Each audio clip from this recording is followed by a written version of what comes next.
पहले चतरावल के तमाम जिम्मेदारान का, बुजुर्गों का, नौजवानों का, हमारी इज़्ज़तदार माँ और बहनों का उनको खुशामदीद कहता हूँ, उनका शुक्रिया अदा करता हूँ कि आज के इस इंतखाबी वर्चुअल रैली में चतरावल से आप लोग देख रहे हैं, हमको हमारी बात को सुन रहे हैं।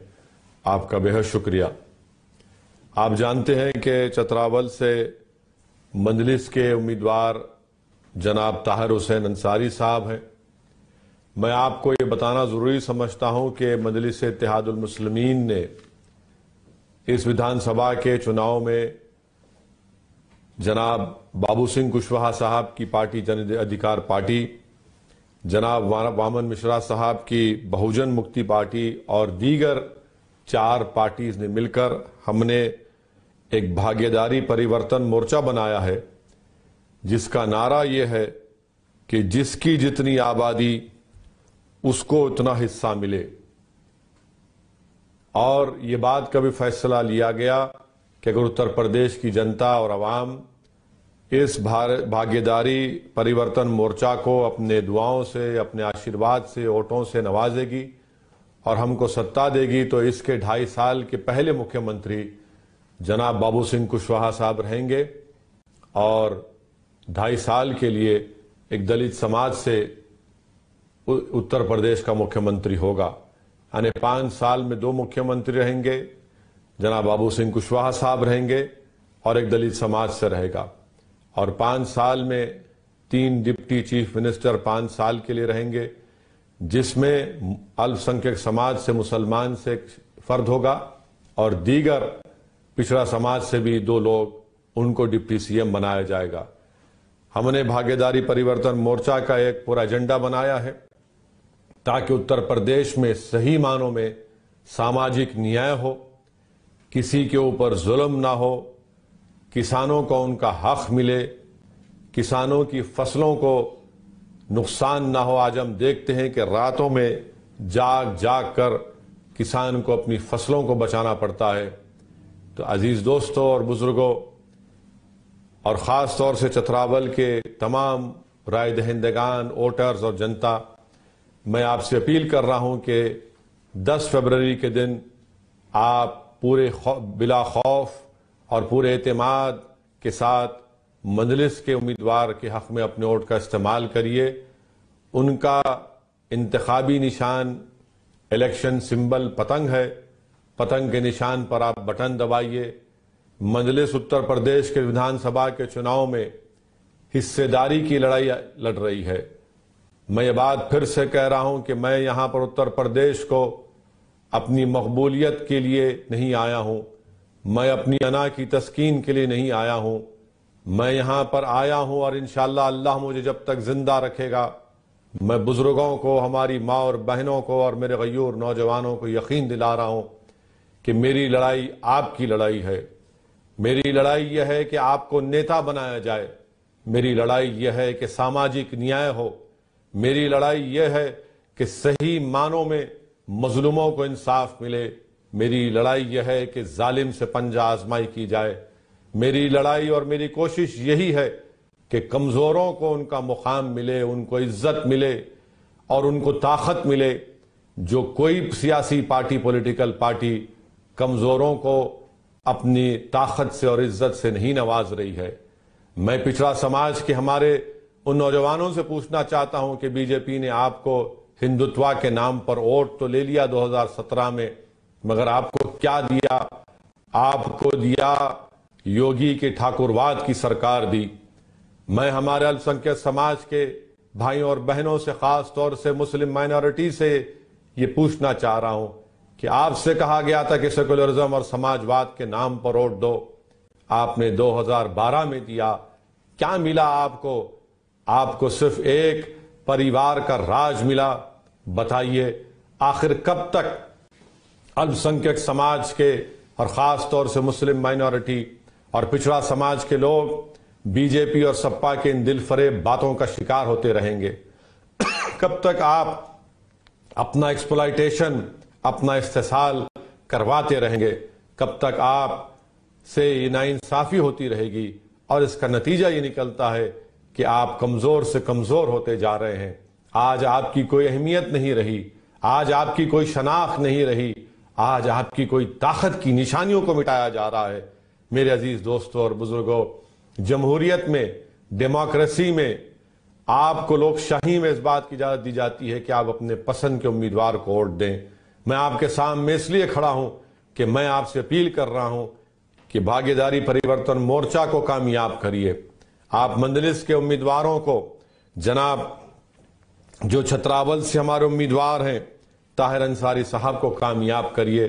छतरावल में बहुत से मसाइल हैं। यहां पर आप देखते हैं कि एक छोटा अस्पताल है, डबल इंजन की सरकार योगी और मोदी की एक डिस्ट्रिक्ट अस्पताल नहीं बना सकी छतरावल में, मगर आज विकास के नाम पर झूठ बोला जाता है। छतरावल की जनता ये भी जानती है कि कैसे पेट्रोल और डीजल की कीमतों में इजाफा किया जा रहा है, सरसों की तेल में इजाफा किया जा रहा है, मगर वो गन्ने का किसान, गन्ने की कीमतों में इजाफा नहीं किया जाता। मैं छतरावल की आवाम ये भी जानती है कि कैसे आपके पास कॉलेज की जरूरत है, स्कूल की जरूरत है, मगर विकास के नाम पर क्या दिया गया छतरावल में। इसीलिए हम आपसे कह रहे हैं कि आप अपने वोट का सही इस्तेमाल करिए और आपके वोट का इस्तेमाल और आपकी वोट की कामयाबी उस वक्त बनेगी जब आप हमारे इस भागीदारी परिवर्तन मोर्चा के कैंडिडेट को ताहिर हुसैन अंसारी साहब के हक में आप अपने वोट का इस्तेमाल करेंगे। मैं आपको याद दिलाना चाह रहा हूं कि उत्तर प्रदेश में, उत्तर प्रदेश के नौजवान, उत्तर प्रदेश के युवाओं का अनएम्प्लॉयमेंट, बेरोजगारी उनका मुकद्दर बनाकर रख दिया योगी और मोदी की सरकार में।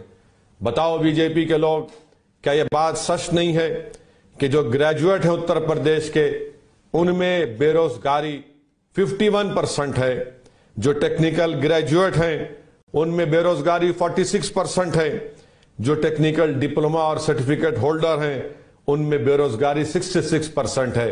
बताओ आपने कितने लोगों को, कितने युवाओं को, कितने नौजवानों को रोजगार दिया, मगर बीजेपी के पास इन सवालों का जवाब नहीं है। क्या ग्रोथ रेट है उत्तर प्रदेश का? सिर्फ 4.88% ग्रोथ रेट है। पर कैपिटा इनकम आज उत्तर प्रदेश का सिर्फ 9.26% है। इन चीजों पर, इन मुद्दों पर बीजेपी, आरएसएस, मोदी, योगी, अमित शाह नहीं बात करेंगे, मगर अमित शाह जाएंगे अपने इलेक्शन की मुहिम का आगाज, अपने कैंपेन का आगाज कैराना से करेंगे। क्या बीजेपी, चैलेंज करता हूं, क्या आप अपने इलेक्शन का कैंपेन लखीमपुर खीरी से करिए, जहां पर आपका मंत्री टेनी जो मोदी की कैबिनेट में है, जिसकी जीप से उसके बेटे ने 4 किसानों को कत्ल कर दिया। आप हाथरस से क्यों नहीं करते? जाइए उस दलित पीड़ित परिवार के घर जाकर अमित शाह, योगी जाकर अपने वोट का मुतालबा करें, मगर सिर्फ यही कहना कि बीजेपी वाले कहते हैं कि मुगलों को हराना है वोट दो, और समाजवादी के लोग कहते हैं कि भाजपा को हराना है। मैं आपसे कह रहा हूं कि आप, इस भागीदारी परिवर्तन मोर्चा ये कहता है कि हम छतरावल की जनता को जिताना चाहते हैं। आप अपने वोट का सही इस्तेमाल करिए। फिरका परस्ती के बीच कौन बो रहा है? कौन कहता है हरिद्वार में, रायपुर में एक नरसंहार की बात करता है? कौन है इनका ताल्लुक? क्यों सिर्फ 2 ही लोगों को गिरफ्तार किया जाता है? कौन इनको बचाने की कोशिश कर रहा है? मोहन भगवत आरएसएस के कहते हैं कि भारत ने ही भाईचारगी का पैगाम दिया। तो बताइए, ये हरिद्वार में, रायपुर में कौन से भाईचारगी का पैगाम दिया जा रहा है? कौन इन लोगों की सरपरस्ती कर रहा है? कौन इनको बचाने की कोशिश कर रहा है? और दूसरी तरफ समाजवादी और आरएलडी बड़े दावे करती है सेकुलरिज्म का। कौन सा आपने सेकुलरिज्म का बड़ा काम किया? कौन सा समाजवाद का काम किया कि पूरे मुजफ्फरनगर के जिले में आपने अपने ही पार्टी के, दोनों पार्टी के किसी भी एक मुस्लिम माइनॉरिटी को टिकट नहीं दिया? मैं मुबारकबाद देना चाहता हूं समाजवादी और आरएलडी को उनके सेकुलरिज्म पर। आप हम पर उंगलियां मत उठाइए। कभी आईने में अपने चेहरे को देख लो, अपने गिरेबान में झांक कर देख लो कि तुम्हारे फैसलों की वजह से क्या क्या नहीं हुआ। 2012 में उत्तर प्रदेश की जनता ने, आप लोगों ने समाजवादी को सत्ता दी, भारत की तारीख का बदनुमा फसाद मुजफ्फरनगर का कांड हुआ। आजादी के बाद 50,000 से ज्यादा लोग बेघर हो गए। मैं पूछना चाहता हूं अखिलेश यादव से, आरएलडी के जयंत चौधरी साहब से, कि जिन घरों को छोड़कर, जिन खेतों को छोड़कर, जिन इबादत गाहों को छोड़कर भाग गए लोग, क्या उन घरों में आज कोई रहता है? क्या उन जमीनों पर खेती होती है? क्या उन इबादत गाहों में इबादत होती है? बताओ समाजवादी आरएलडी के लोगों, कौन सी तुम इंसाफ की बात करते हो? कौन से सामाजिक न्याय की बात करते हो? यही सपा की सरकार थी जब मुजफ्फरनगर का कांड हुआ।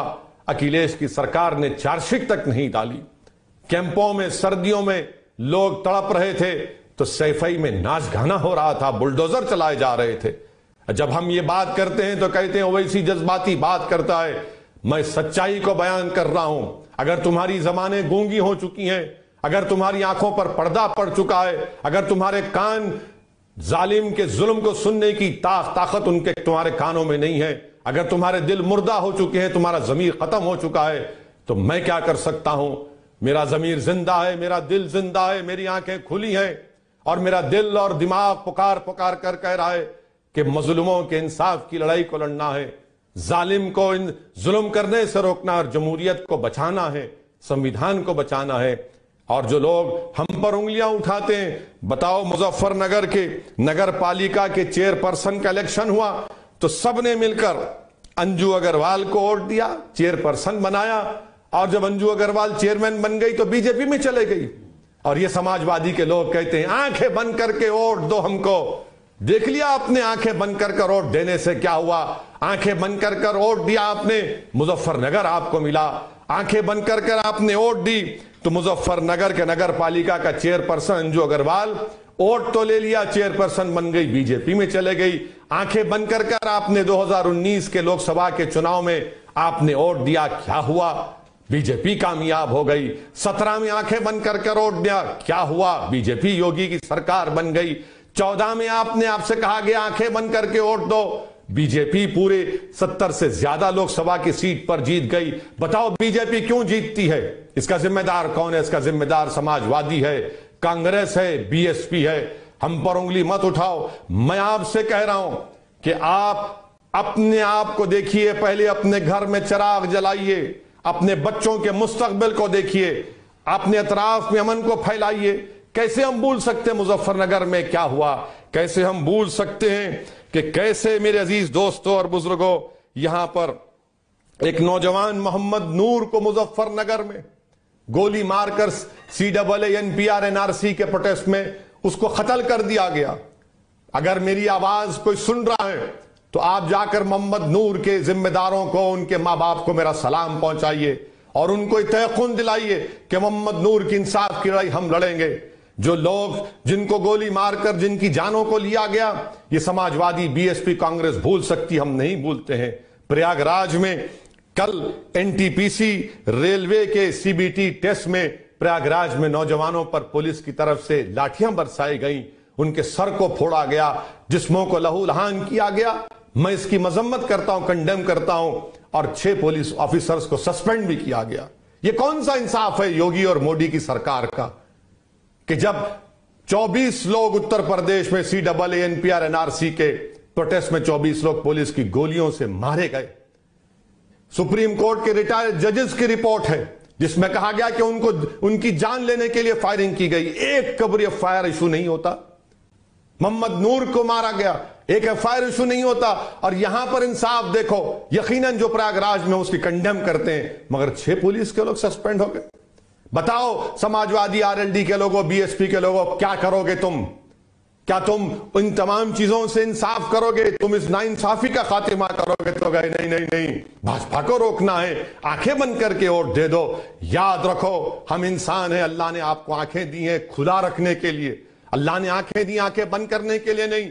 अल्लाह ने आपको आंखें दी है कि देखो, जुल्म करने वालों को देखो, नाइंसाफी करने वालों को देखो, और फिर उसके बाद अपने आंखों से देखकर अपने दिल और दिमाग को मुतमईन करके अच्छा फैसला लीजिए। यही बात आज असदुद्दीन ओवैसी आपसे कहने आया है। बीजेपी के दिल फरेब बातें, झूठे नारे, अरे नरेंद्र मोदी को, देश के प्रधानमंत्री को बीजेपी के लोग कहते हैं कि सबसे बड़ा पिछड़ा समाज का ओबीसी का नेता अगर मोदी है, अरे बताओ सोशल जस्टिस मिनिस्ट्री, सामाजिक न्याय की मिनिस्ट्री का कितना बजट मोदी की सरकार ने अब तक इस्तेमाल किया? सिर्फ 11%। ये इतने बड़े नेता हैं ओबीसी के। मेरे अजीज दोस्तों और बुजुर्गों, उत्तर प्रदेश को एक नई राह देना है, उत्तर प्रदेश को और ऊंचाई पर लेकर जाना है, जो 5 साल में बीजेपी की सरकार ने हर पैमाने पर उसको पीछे कर दिया। मैं आपसे अपील कर रहा हूं, छतरावल की जनता से अपील कर रहा हूं कि आप 10 तारीख के दिन भागीदारी परिवर्तन मोर्चा के तमाम कैंडिडेट्स को कामयाब करिए अपने दुआओं से, अपने वोट से। और छतरावल से मंजलिस के और भागीदारी परिवर्तन मोर्चा के उम्मीदवार जनाब ताहिर अंसारी को पतंग के निशान पर बटन दबाकर अपने इत्तेहाद को मजबूत करिए। यह हिस्सेदारी की लड़ाई मंजलिस लड़ रही है। याद रखिए, सिर्फ जज्बाती नारों से हिस्सा नहीं मिलता, वोट की ताकत से जब आपके नुमाइंदे कामयाब होंगे तो आप अपने हिस्से को हासिल करेंगे। सिर्फ भीख मांगने से हिस्सा नहीं मिलता, हिस्सा लेने के लिए आपको एक मजबूत सियासी ताकत बनना पड़ेगा। आपने खैरात में सबको वोट दिया, आज अपने आप को वोट दीजिए। अपने नौजवानों के रोशन मुस्तकबिल के लिए, अपनी लड़ाई को लड़ने के लिए मेरी आपसे दरमंदाना गुजारिश है कि 10 फरवरी के दिन पतंग के निशान पर बटन दबाकर अपने इत्तेहाद का सबूत दीजिए। अफसोस होता है जब मैं देखता हूं कि हमारे भाई बहन समाजवादी पार्टी ने मुजफ्फरनगर में किसी को वोट नहीं दिया। दिल तड़पता है, हमसे इंसाफ नहीं किया। मैं उनसे, जो हमारे भाई हैं, हमारी बहनें, मैं उनसे अपील कर रहा हूं कि तुम टिकट के लिए भीख मांग रहे हो, आओ मजलिस में, हम टिकट देते हैं, हम किसी से भीख नहीं मांगते। आप में इतनी ताकत है कि हम उस मुत्तहिदा तौर पर अगर अपनी ताकत का इस्तेमाल करेंगे तो यकीनन उत्तर प्रदेश के कोई भी सियासी फैसले बगैर आपकी आवाज के नहीं लिए जाएंगे। अपनी हिस्सेदारी की लड़ाई में आप अपना हिस्सा अदा करिए। ये आपकी लड़ाई है, नौजवानों के मुस्तकबिल की लड़ाई है, उत्तर प्रदेश को मजबूत बनाने की लड़ाई है। आइए मिलकर पतंग के निशान पर बटन दबाकर अपनी पार्टी